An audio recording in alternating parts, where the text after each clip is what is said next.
Hello students, welcome to my YouTube channel Hari the maths guru. Students, आज हम discuss करेंगे engineer mathematics second, जो कि AKTU के सिलेबस में इंक्लूडेड मैथमेटिक्स है, उससे related important questions of unit 4। Unit 4 में जो इम्पोर्टेंट क्वेश्चंस हैं, जहाँ से यूनिवर्सिटी एग्ज़ाम में क्वेश्चंस बनते हैं और हम कम मेहनत में ज़्यादा स्कोर कर सकते हैं, तो वो टॉपिक हम यहाँ पर डिस्कस कर रहे हैं। Important topics and one shot revision of unit 4, ये हम डिस्कस करेंगे। Important topic and one shot revision of unit 4 हम यहाँ पर डिस्कस करेंगे। ठीक है स्टूडेंट्स, तो यहाँ पर यूनिट 1 में जो टॉपिक है CR इक्वेशन, CR इक्वेशन पहला टॉपिक जो हमें तैयार करना है। CR equation Cartesian and polar form, इसकी हम यहाँ पर बात कर रहे हैं। तो आपको स्टूडेंट यूनिवर्सिटी एग्जाम के पॉइंट ऑफ व्यू से CR equation in Cartesian and polar form दोनों याद होनी चाहिए। Means CR equation, Cauchy Riemann equation Cartesian form में भी याद होनी चाहिए और पोलर फॉर्म में भी याद होनी चाहिए। तो ये 2 मार्क्स में लिखने को आ जाती है स्टूडेंट, या यहाँ पर 2 मार्क्स का एक प्रॉब्लम बन जाता है, एग्जाम में देगा आपको 2 नंबर का एक क्वेश्चन यहाँ से। नेक्स्ट स्टूडेंट, अगर हम बात करें तो यहाँ पर एनालिटिसिटी एट ओरिजिन, इससे रिलेटेड एक 10 मार्क्स का क्वेश्चन यूनिवर्सिटी एग्जाम में बनता है। 10 नंबर का एक question analyticity at origin check करने को कहेगा कि फंक्शन ओरिजिन पर एनालिटिक है या नहीं, और अगर है तो क्वेश्चन में ऐसे पूछेगा कि CR इक्वेशन ओरिजिन पर सेटिस्फाई है but function is not analytic at origin. तो 10 नंबर का क्वेश्चन यहाँ से बनता है। हार्मोनिक फंक्शन, उसकी डेफिनेशन और उस पर बेस्ड प्रॉब्लम, यहाँ से ये क्वेश्चन। और अगर सिंपल ये ही क्वेश्चन बनेगा, हार्मोनिक फंक्शन की डेफिनेशन पूछेगा या उससे रिलेटेड प्रॉब्लम पूछेगा, तो वो 2 नंबर में आएगा। बट अगर कंजुगेट हार्मोनिक फंक्शन भी निकालने को कह दे, यानी कि हार्मोनिक फंक्शन की डेफिनेशन पूछे, फिर उसके साथ कंजुगेट हार्मोनिक कॉन्जुगेट भी फाइंड आउट करने को कहे, तो ये दोनों को मिलाकर टॉपिक अगर बनता है तो वो 10 नंबर का यूनिवर्सिटी एग्जाम में क्वेश्चन आएगा। ठीक है स्टूडेंट, और यहाँ से Milne Thomson method most important topic है स्टूडेंट। यहाँ से आपको 10 मार्क्स का क्वेश्चन मिलना ही मिलना है यूनिवर्सिटी एग्जाम में, इसलिए आपको ये टॉपिक तो बिल्कुल भी नहीं छोड़ना है। मिलने थॉमसन मेथड यूनिवर्सिटी एग्जाम के पॉइंट ऑफ व्यू से आपको नहीं छोड़ना है। मिलने थॉमसन मेथड से रिलेटेड एक यूनिवर्सिटी एग्जाम में क्वेश्चन मिलना ही है। नेक्स्ट फिर हम बात करते हैं cross ratio and bilinear transformation, या इसी का दूसरा नाम है मोबियस ट्रांसफॉर्मेशन। तो स्टूडेंट यहाँ से भी यूनिवर्सिटी एग्जाम में 10 मार्क्स का क्वेश्चन बनेगा। तो अगर ध्यान से देखा जाए तो 2 मार्क्स का क्वेश्चन ये बनेगा आपका, और 2 मार्क्स का क्वेश्चन हो सकता है यहाँ से भी बन जाए। ठीक है, इन दोनों में से किसी एक से 2 मार्क्स का क्वेश्चन बनेगा। बट अगर यहाँ पर 2 मार्क्स का क्वेश्चन इससे बनता है, हार्मोनिक फंक्शन की डेफिनेशन या उससे प्रॉब्लम की फंक्शन हार्मोनिक है ये शो करो, तो उस केस में आपका 2 मार्क्स का क्वेश्चन यहाँ से अगर बन जाएगा तो आपका मिलने थॉमसन मेथड का एक 10 मार्क्स का क्वेश्चन प्लस एक क्रॉस रेशो बाइलिनियर ट्रांसफॉर्मेशन से बन जाएगा। तो ठीक है, या फिर एक क्वेश्चन एनालिटिक एट ओरिजिन से बन जाएगा। तो इस तरीके से आपका डिस्ट्रीब्यूशन होगा। ठीक है स्टूडेंट, तो ये 4th यूनिट में आपको टॉपिक्स जो तैयार करने हैं वो ये है। एटलीस्ट जो स्टूडेंट्स जिन्हें लगता है कि जी हमारे लिए थोड़ा सा टफ है, हमें एग्ज़ाम में यूनिवर्सिटी एग्ज़ाम में पास होना है, तो आपको इस यूनिट में से जो ईजी पार्ट है, एक तो एनालिटिसिटी एट ओरिजिन, ये ज़रूर तैयार करके जाना है, ये टॉपिक ज़रूर तैयार करके जाना है, और साथ ही साथ आपको मिलने थॉमसन मेथड ज़रूर करके जाना है। ठीक है, इस यूनिट में से आप ये 2 टॉपिक अगर कर लेंगे तो आराम से आपको यहाँ से 10 + 10 20 + 2 या मिनिमम 10 + 2 12 मार्क्स मिल जाएंगे। ठीक है, अगर आपका लक अच्छा हुआ तो 10 + 10 यहाँ से 10 मार्क्स के 2 क्वेश्चन, यानी कि 20 + 2 22 भी बन सकते हैं। ठीक है स्टूडेंट, चलिए अब इसका वन शॉट रिवीजन हम स्टार्ट करेंगे। एक ही कोशिश करेंगे कि आपकी पूरी यूनिट कवर हो जाए। ठीक है, एक तरीके से रिवीजन हो जाए। चलिए स्टार्ट करते हैं। तो स्टूडेंट यहाँ पर सबसे पहला टॉपिक जो डेफिनेशन है, हम वहाँ से स्टार्ट करते हैं एनालिटिक फंक्शन की, क्योंकि यूनिट का नाम है एनालिटिक फंक्शन। यहाँ पर फंक्शन ऑफ कॉम्प्लेक्स वेरिएबल है, या function of complex variable differentiation, उसका हम डिस्कस करेंगे इस यूनिट में। तो सारे यूनिट में हम टॉपिक सबसे पहला जो है वो एनालिटिक फंक्शन, इसको डिस्कस करेंगे। एनालिटिक फंक्शन की डेफिनेशन 2 मार्क्स में लिखने को आ सकती है। एनालिटिक फंक्शन या रेगुलर फंक्शन या होलोमॉर्फिक फंक्शन, तीनों का मीनिंग एक ही है स्टूडेंट। अब यहाँ पर डेफिनेशन क्या कहती है, अगर लिखने को आती है एनालिटिक फंक्शन की डेफिनेशन, तो a function f Z is said to be analytic. कोई भी फंक्शन एफ जेड जो है वो एनालिटिक कहलाता है at a point z equal to z0 point पर कोई फंक्शन एफ जेड एनालिटिक हो जाएगा अगर if it is single valued function, एक तो वो सिंगल वैल्यूड फंक्शन हो एंड डिफरेंशिएबल हो। कहाँ पर? नॉट ओनली z0, सिर्फ z0 पर ही नहीं, but every point in the neighbourhood of z0 पर डिफरेंशिएबल होने के साथ साथ z0 के नेबरहुड के सभी पॉइंटों पर भी डिफरेंशिएबल। अब बात आती है नेबरहुड ऑफ z0 का मतलब क्या होता है स्टूडेंट। यहाँ पर आप लोग ये ध्यान रखिएगा कि ये z minus z0 is equal to r अगर हम बात कर रहे हैं तो ये किसकी इक्वेशन होती है? This is the equation of circle. ठीक है, जहाँ पर सर्कल का सेंटर क्या होगा? सेंटर स्टूडेंट होगा यहाँ पर z0 और रेडियस क्या होगी? रेडियस स्टूडेंट यहाँ पर होगी इक्वल टू r। तो सेंटर z0 और रेडियस r वाले सर्कल को ये रिप्रेजेंट करेगी इक्वेशन, यानी कि ये इक्वेशन इस तरीके से होगा, एक सर्कल जिसका सेंटर z0 होगा और रेडियस कितनी होगी इसकी? r होगी। ठीक है, अब स्टूडेंट अगर यहाँ पर जो ये सर्कल है इसकी रेडियस r को बहुत स्मॉल कर दिया जाए तो इसके इंटीरियर पार्ट में जितने भी पॉइंट आएंगे वो कहलाते हैं z0 के neighbourhood. Means neighbourhood of z0 का मतलब z minus z0 less than epsilon, जहाँ पर एप्सिलॉन बहुत स्मॉल है। तो यानी कि ये ऐसा स्मॉल z0 के अबाउट सर्कल होगा जिसकी रेडियस बहुत स्मॉल होगी और लेस देन है इसका मतलब स्मॉल z0 के इस सर्कल के इंटीरियर पॉइंट की बात कर रहा है। तो वो जो पॉइंटों का कलेक्शन आएगा that is called neighbourhood of z0। मैं z0 को सेंटर मानकर बहुत छोटी रेडियस का सर्कल बनाए तो उसके अंदर जितने भी पॉइंट आएंगे वो सारे z0 की नेबरहुड कहलाते हैं। तो अब एनालिटिक फंक्शन की डेफिनेशन क्या कहती है? फंक्शन अगर z0 पॉइंट पर एनालिटिक होना है तो वो z0 पॉइंट पर डिफरेंशिएबल होने के साथ साथ एक नेबरहुड ऐसी जरूर मिलनी चाहिए जिसके हर एक पॉइंट पर भी फंक्शन डिफरेंशिएबल हो। z0 पर तो हो ही हो, z0 के पड़ोस के सभी पॉइंटों पर भी डिफरेंशिएबल हो। ठीक है, तो फंक्शन z0 पर एनालिटिक कहलाएगा। क्लियर? नेक्स्ट फिर डिफरेंशिएबिलिटी एट ए पॉइंट की बात आती है, यानी कि अब हम एनालिटिसिटी के लिए डिफरेंशिएबिलिटी की बात कर रहे हैं। तो डिफरेंशिएबल कब होगा उसके लिए डेफिनेशन है डिफरेंशिएशन की कि एफ जेड अगर एक डिफरेंशिएबल फंक्शन है z0 पॉइंट पर तो वो तभी होगा जबकि एफ डैश z0 जो कि किसके इक्वल होगा? Derivative f z0 is equal to limit z tends to z0 f z minus f z nought upon z minus z nought. ये जो लिमिट सॉल्व करके हम निकालें, ये सॉल्व करके एक फाइनाइट वैल्यू आए और यूनिक आए। यूनिक मीन्स किसी भी रास्ते से, फॉर ऑल पाथ किसी भी रास्ते से निकालें तो इसकी वैल्यू क्या आनी चाहिए? यूनिक, बदलनी चाहिए। तो फंक्शन डिफरेंशिएबल कहलाता है। ठीक है, बात क्लियर? यानी कि अगर किसी ओरिजिन पर चेक करना है तो जेड नोट की जगह पर जो जीरो आ जाएगा, यहाँ जीरो आ जाएगा, यहाँ जीरो आ जाएगा और ये लिमिट सॉल्व करनी है। अगर ये लिमिट हमेशा फाइनाइट आती है यानी कि इनफाइनाइट नहीं आती और यूनिक आती है, यूनिक मतलब सेम बनी रहे चाहे किसी भी रास्ते से निकालें, तो उस केस में फंक्शन हमेशा क्या होगा? डिफरेंशिएबल कहलाएगा जेड नोट पर। अगर डिफरेंट आ गई यानी कि कम से कम दो रास्ते ऐसे मिल गए जिनके लिए ये वैल्यू डिफरेंट आ रही है, तो उस केस में ये डिफरेंशिएबल नहीं होगा। अब बात करते हैं Cauchy Riemann equation in Cartesian form. Student, Cartesian form में कोची-रीमान इक्वेशन क्या होती है? अगर f Z is equal to function है हमारा u प्लस आई वी, ये अगर फंक्शन ऑफ कॉम्प्लेक्स वेरिएबल है तो उस केस में u उसका रियल पार्ट कहलाएगा और v क्या कहलाएगा? फंक्शन एफ जेड का इमेजिनरी पार्ट। तो जो ये इक्वेशन है del u upon del x is equal to del v upon del y और del u upon del y is equal to minus del v upon del x. These two equation are called CR equation, Cauchy Riemann equation. तो exam में Cauchy Riemann equation 2 marks में लिखने को आ सकती है। तो बस आपको ये लिखना है del u upon del x is equal to del v upon del y, del u upon del y is equal to minus del v upon del x for a function f Z is equal to u plus i v. या इसी को हम ऐसे भी लिख सकते हैं, in short del u upon del x का नोटेशन यू एक्स भी लिख सकते हैं और इसे यू वाई, ये मल्टीप्लाई में नहीं है, ये सबस्क्रिप्ट में है वाई, वी वाई। ठीक है, और del u upon del y को हम यू वाई लिख सकते हैं और ये यहाँ पर इस फॉर्म में भी याद किया जा सकता है।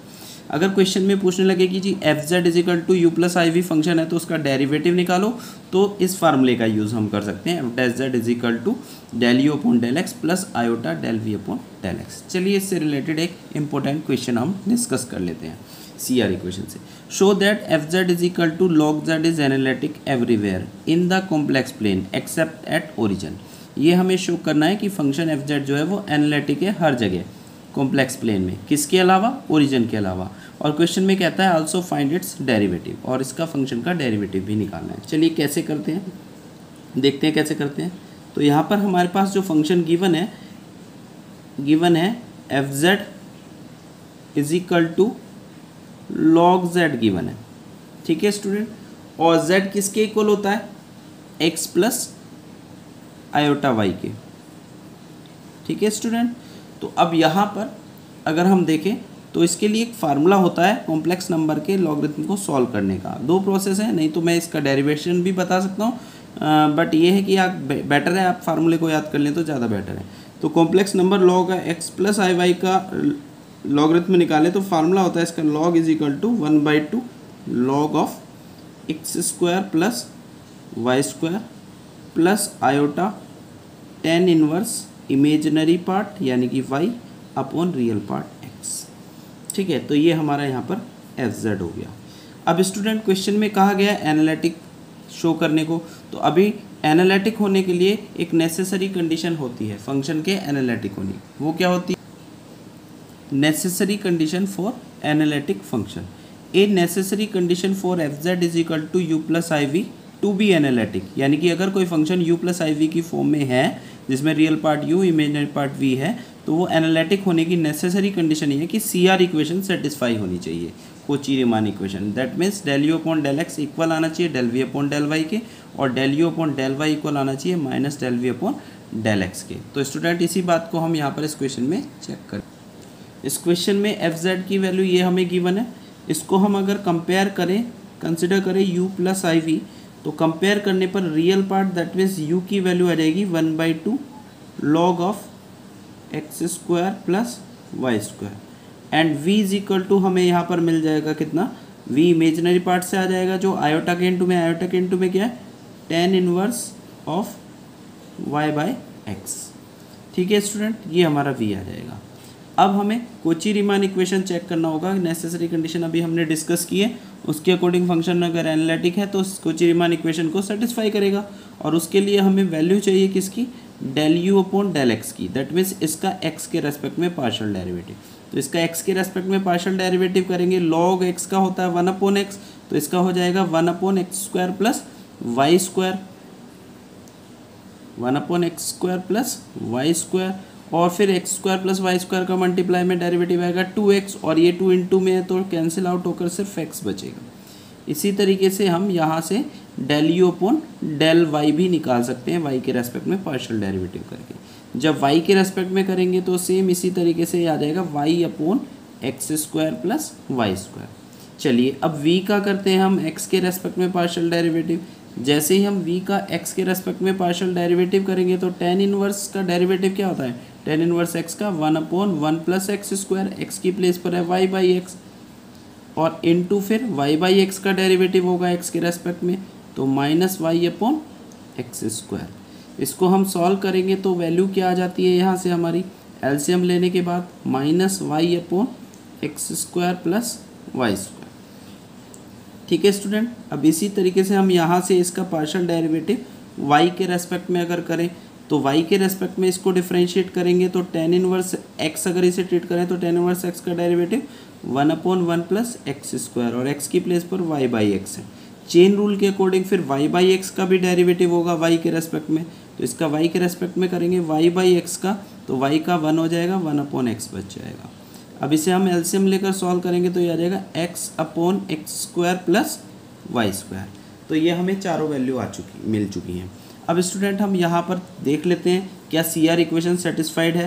तो यहाँ पर हमारी जो वैल्यू है del u upon del x की वैल्यू क्या del v upon del y के इक्वल है सी आर इक्वेशन होने के लिए, चेक कर सकते हैं। Del u upon del x की वैल्यू स्टूडेंट हमारे पास कितनी आई थी, वो ये आई थी del u upon del x की वैल्यू, और del v upon del y की वैल्यू कितनी आई है, ये वैल्यू आई है del v upon del y की, x upon x square plus y square, दोनों ही सेम है, यानी कि ये कंडीशन सेटिस्फाई हो रही है। एक और है C R equation del u upon del y किसके इक्वल आना चाहिए, minus del v upon del x के। क्या ये बात सेटिस्फाई हो रही है, तो हम यहाँ पर देखें del u upon del y की वैल्यू ये वाली है, ठीक है, ये वाली वैल्यू है, और del v upon del x की वैल्यू हमारी ये वाली वैल्यू है del v upon del x की वैल्यू, तो ये सेम वैल्यू है, बस साइन चेंज हो रहा है। तो वही यहाँ पर कहा जा रहा है कि ये वैल्यू सेटिस्फाई होनी चाहिए del u upon del y is equal to minus of del v upon del x के, यानी कि ये बात सेटिस्फाई हो रही है, यानी कि C R equation is satisfied. ठीक है, सेटिस्फाइड हो रही है। ठीक है, बट यहाँ पर समस्या क्या है कि ये अगर जीरो हो गया, ओरिजिन पर हम बात करें तो एक्स और वाई जीरो हो जाएंगे दोनों, तो जीरो बाई जीरो की फॉर्म बन जाएगी, यहाँ पर भी, यहाँ पर भी, यहाँ पर भी, यहाँ पर भी, और zero by zero indeterminate form है। तो इट मीन्स यहाँ पर उस केस में हम नहीं कह सकते कि सी आर इक्वेशन सेटिस्फाई हो जाएगी। तो इसका मतलब क्या है कि सी आर इक्वेशन सिर्फ और सिर्फ कहाँ पर सेटिस्फाई हो रही है, अदर देन ज़ीरो वाले पॉइंटों पर सेटिस्फाई हो रही है, ओरिजिन पर सेटिस्फाई नहीं हो रही है। ठीक है, this implies CR equation is satisfied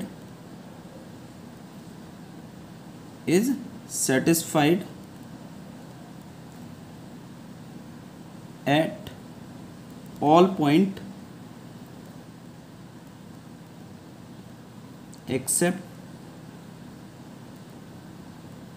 at origin के अलावा सभी पॉइंट पर सेटिस्फाई हो। चलिए आगे चलते हैं स्टूडेंट। नेक्स्ट फिर अगर हम देखें तो क्वेश्चन में एक बात और कही गई है, आल्सो फाइंड इट्स डेरिवेटिव, इसका डेरिवेटिव भी फाइंड आउट करना है। तो डेरिवेटिव फाइंड आउट करने के लिए हमने क्या पढ़ा था अभी कि F Z is equal to अगर यू प्लस आई वी है तो एफ डैश जेड किसके इक्वल बताया था, इक्वल टू होता है del u upon del x plus iota del v upon del x के। तो एफ डैश जेड अगर हम देखें तो del u upon del x अभी हमने सॉल्व किया था, यहाँ पर कितना था, x upon x square plus y square, तो ये आ जाएगा x upon x square plus y square plus iota del v upon del x. Del v upon del x की वैल्यू कितनी आई थी, minus y upon x square plus y square, तो ये आ जाएगा minus y upon x square plus y square student.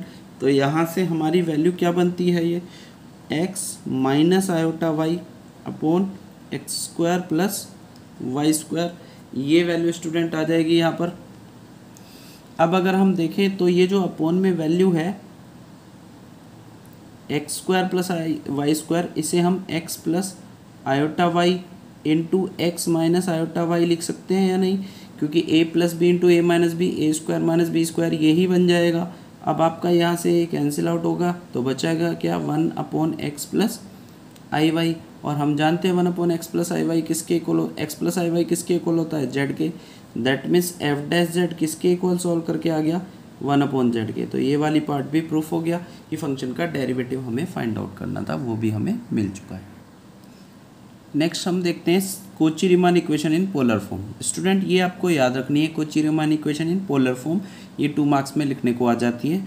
जैसे वहाँ पर del u upon del x equal to del v upon del y और del u upon del y equal to minus del v upon del x था, उसी तरीके से यहाँ पर जैसे एक्स और वाई में था तो डेरिवेटिव एक साइड एक्स के रेस्पेक्ट में एक साइड वाई के रेस्पेक्ट में आए थे, और बाद में ये इंटरचेंज हो गए थे और साइन भी चेंज हो गया था। सेम इसी तरीके से यहाँ पर है, एक इक्वेशन बनेगी del u upon del r into one upon r del v upon del theta, means u का आर के रेस्पेक्ट में पार्शियल डेरिवेटिव इधर वी का थीटा के। तो आर और आर की दुश्मनी है, ऐसे याद रख सकते हैं, एक साइड यहाँ आर डेरिवेटिव आर के रेस्पेक्ट में आ रहा है तो वन अपॉन आर दूसरी साइड आएगा। ठीक है, फिर उसके बाद इनको इंटरचेंज कर देना है, इधर डेरिवेटिव थीटा के रेस्पेक्ट में हो जाएगा वी का और इधर डेरिवेटिव आर के रेस्पेक्ट में। ठीक है, और ये one upon r as it is रहेगा। ठीक है, तो यहाँ से इस तरीके से आप इसे याद रख सकते हैं। तो ये C R equation Cauchy Riemann equation in polar form कहलाती है, आर और थीटा की फॉर्म में। अब इससे रिलेटेड क्वेश्चन कैसे आएगा, ये तो 2 मार्क्स में लिखने को आ सकती है सी आर इक्वेशन। अब क्वेश्चन जो बनेगा वो किस टाइप से, वो कहेगा क्वेश्चन में जैसे कह रहा है find P such that this is analytic, तो फंक्शन एनालिटिक दिया हुआ है तो हमें पी की वैल्यू फाइंड आउट करने को कहा है। तो अभी हमने नेसेसरी कंडीशन पढ़ी थी कि फंक्शन एनालिटिक होने की नेसेसरी कंडीशन है कि सी आर इक्वेशन सेटिस्फाई होगी। तो यहाँ पर सी आर इक्वेशन के अकॉर्डिंग हमें सबसे पहले एनालिटिक बताया हुआ है तो सी आर इक्वेशन सेटिस्फाई हो ही रही होगी। दैट मीन्स ये पोलर फॉर्म वाली सी आर इक्वेशन, तो इसके लिए हमें यू और आई चाहिए होगा, और यू और आई अगर हम यहाँ पर देखना चाहें तो इसका रियल पार्ट जो होगा वो यू होगा और इमेजिनरी पार्ट किसके इक्वल हो जाएगा, v के इक्वल हो जाएगा। तो कंपेयर करें तो u क्या दिख जाता है हमें, आर स्क्वायर कॉस 2 थीटा, और v की वैल्यू क्या मिल जाती है हमें, r square sine p theta. Question में कहा गया है फंक्शन एनालिटिक, तो सी आर इक्वेशन सेटिस्फाई कर रहा होगा, यहाँ तो बताया ही गया है, चेक करने को नहीं कहा, तो इसका मतलब सी आर इक्वेशन सेटिस्फाई कर ही रहा होगा। तो इसके लिए हमें पार्शियल डेरिवेटिव्स चाहिए, del u upon del r and del u upon del theta. जब हम आर के रेस्पेक्ट में पार्शियल डेरिवेटिव करेंगे, थीटा वाली टर्म कांस्टेंट रहेगी, दैट मीन्स ये एज इट इज़ आएगा cos 2 थीटा, और आर वाली टर्म का डेरिवेटिव हो जाएगा आर स्क्वायर का 2r। अब थीटा के रेस्पेक्ट में करेंगे तो आर वाली टर्म कांस्टेंट रहेगी, that means r square as it is आएगा, और cos 2 थीटा का डेरिवेटिव साइन 2 थीटा माइनस का और 2 थीटा का फिर 2, तो minus 2 r square sine 2 theta आ जाएगा। अभी हम ऐसे ही v का पार्शियल डेरिवेटिव करते हैं r के रेस्पेक्ट में, और v का पार्शियल डेरिवेटिव कर लेंगे फिर थीटा के रेस्पेक्ट में। तो स्टूडेंट जब हम v का r के रेस्पेक्ट में पार्शियल डेरिवेटिव करेंगे, थीटा वाला पार्ट कांस्टेंट रहेगा, तो ये एज इट इज़ आ जाएगा कांस्टेंट वाले पार्ट, और r के रेस्पेक्ट में इसका डेरिवेटिव हो जाएगा आर स्क्वायर का 2r। इसका थीटा के रेस्पेक्ट में करेंगे तो आर स्क्वायर वाला पार्ट कांस्टेंट रहेगा, एज इट इज़ आ जाएगा, और साइन पी थीटा का डेरिवेटिव कॉस पी थीटा, और पी थीटा का इनटू में p आ जाएगा, तो ये वैल्यू आ जाएगी स्टूडेंट। अब क्वेश्चन में एनालिटिक फंक्शन बोला गया है, तो एज एफ जेड जो है वो एनालिटिक फंक्शन है। अगर ये एनालिटिक फंक्शन है तो सी आर इक्वेशन को सेटिस्फाई करेगा, विल सेटिस्फाई करेगा। और C R equation polar form में क्या होती है, del u upon del r is equal to 1 upon r del v upon del theta, और del v upon del we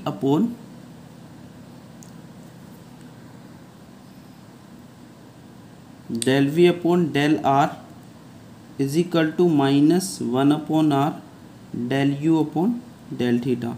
तो अगर ये सेटिस्फाइड है तो हम इसमें वैल्यू रख देते हैं, del u upon del r की वैल्यू हमारी कितनी आई थी, 2r cos 2 theta equal 1 upon r del v upon del theta. Del v upon del theta ये है, इसे 1 अपॉन आर से इंटू कर देंगे, तो यहाँ पर आ जाएगा p r cos p theta, और यहाँ पर वैल्यू रखें, del v upon del r की वैल्यू है 2r साइन पी थीटा, और minus 1 upon r del u upon del theta. Del u upon del theta ये है, इसमें माइनस आर से डिवाइड करेंगे तो ये आ जाएगा 2r साइन 2 थीटा। अब इसे इक्वेशन नंबर ए बोले और इसे बी, तो यहाँ पर हम देख सकते हैं कि दोनों इक्वेशन सेटिस्फाई हो जाएंगी p की किस वैल्यू के लिए। देखिए कंपेयर करिए, p की जगह पर यहाँ पर क्या दिख रहा है 2, और अगर p 2 रख दे तो ये पूरी टर्म इसके इक्वल हो जाएगी, और यहाँ पर भी p 2 रखने पर इक्वल हो जाएगी। तो यहाँ पर इक्वेशन a एंड b से अगर हम बात करें तो p की वैल्यू कितनी आ जाएगी 2, और ये ही हमारा आंसर हो जाएगा। तो 2 मार्क्स में ऐसा क्वेश्चन यहाँ से बन सकता है।